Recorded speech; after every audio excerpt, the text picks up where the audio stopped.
안녕하세요. 오늘 우리는 실패 너머로 빛나는 믿음, 창세기 13장의 선택과 시선이라는 제목으로 말씀을 나누고자 합니다. 아브람과 롯, 이 두 인물이 각각 어떤 시선을 가졌고 그들의 시선이 어떻게 두 가지 운명을 결정했는지 창세기 13장을 통해 깊이 살펴보겠습니다. 먼저 원점 회귀 실패의 자리에서 예배의 자리로라는 주제로 아브람의 여정을 보겠습니다. 아브람은 기근을 피해 이집트로 내려갔다가 아내를 누이라 속이는 실수를 범했습니다. 믿음의 조상도 이처럼 실패를 경험한다는 것을 알 수 있습니다. 하지만 아브람은 그 실패에 머무르지 않았습니다. 그는 네게브를 거쳐 베델, 즉 하나님의 집으로 돌아왔습니다. 이곳은 그가 처음으로 제단을 쌓았던 곳입니다. 단순히 장소를 옮긴 것이 아니라 그의 신앙이 시작되었던 원점으로 돌아와 무너진 예배를 회복하려는 영적인 리셋을 경험한 것이죠. 이것이 바로 회복의 여정입니다. 다음으로 풍요의 역설 축복이 갈등이 되는 순간입니다.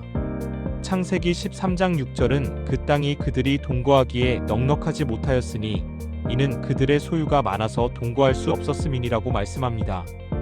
아브람과 롯은 가축과 은과 금이 풍부해졌습니다. 성경 원문에서는 이 풍요를 무겁다고 표현합니다. 그런데 아이러니하게도 이 풍요가 오히려 갈등의 불씨가 되었습니다. 한정된 목초지와 물을 두고 목자들 사이에 다툼이 일어난 것이죠. 이것이 주는 핵심 메시지는 분명합니다. 믿음의 그릇이 준비되지 않은 상태에서의 물질적 풍요는 진정한 축복이 아니라 오히려 분열의 원인이 될 수 있다는 것입니다. 이 갈등 앞에서 아브람은 권리 포기 소유보다 관계를 선택하다는 놀라운 모습을 보여줍니다. 그는 롯에게 우리는 한 친족이라. 내가 좌하면 나는 우하고 내가 우하면 나는 좌하리라고 말합니다.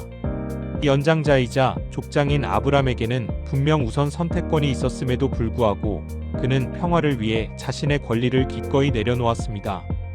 이는 눈앞의 땅, 즉 부동산보다 하나님의 약속을 더 신뢰했기에 가능한 양보였습니다.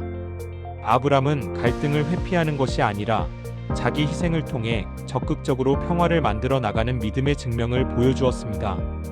반면 롯의 시선 눈에 보이는 화려함은 달랐습니다. 창세기 13장 10절은 이에 롯이 눈을 들어 요단 지역을 바라본즉 여호와의 동산 같고 애굽 땅과 같았더라고 기록합니다. 롯의 시선은 시각적인 매혹에 사로잡혔습니다. 그 땅은 물이 넉넉하고 비옥해 보였죠. 그의 경제적인 논리가 작동했습니다. 하지만 여기서 잘못된 비교가 시작됩니다. 그는 죄악으로 가득 찬 소돔을 여호와의 동산으로 착각했습니다. 더 나아가 그곳을 그들이 떠나온 세속적 풍요의 상징인 애굽 땅과 같다고 여겼습니다.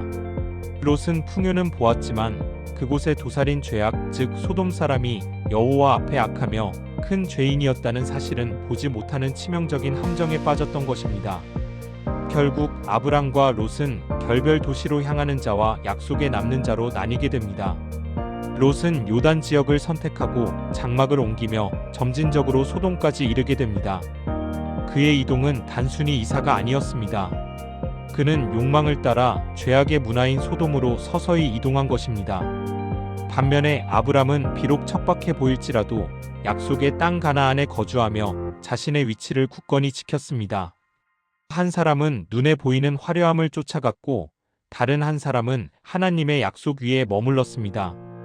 흥미롭게도 롯이 아브람을 떠난 후에야 침묵이 깨지다 분리 후에 들려온 음성이 들려옵니다. 갈등이 진행되는 동안 침묵하시던 하나님께서는 아브람이 세상적인 의존 대상인 롯과 결별하자마자 나타나셨습니다. 좋은 땅을 양보하고 빈손이 된 채 홀로 남겨진 아브람에게 하나님은 찾아오셔서 더 큰 약속을 주십니다. 이는 우리에게 중요한 메시지를 전합니다.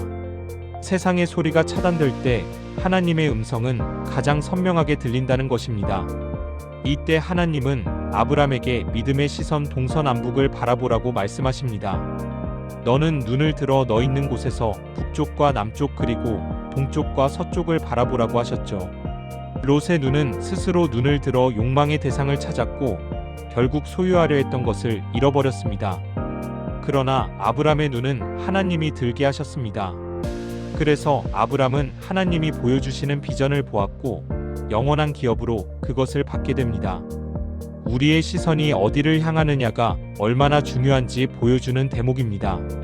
하나님은 아브람에게 약속의 확장 땅의 티끌 같은 자손을 약속하셨습니다. 먼저 공간의 확장입니다. 보이는 땅을 내가 너와 내 자손에게 주리니 영원히 이르리라고 하시며 일시적인 소유가 아닌 영원한 기업을 약속하십니다. 그리고 시간의 확장입니다. 내 자손이 땅의 티끌 같게 하리니라고 말씀하시며 셀 수 없는 미래의 축복을 약속하십니다. 아브람은 눈앞에 좋은 목초지를 양보했지만 하나님은 그에게 지평선 끝까지 펼쳐진 온 땅과 미래를 선물하셨습니다. 믿음의 양보는 결코 손해가 아니었던 것입니다.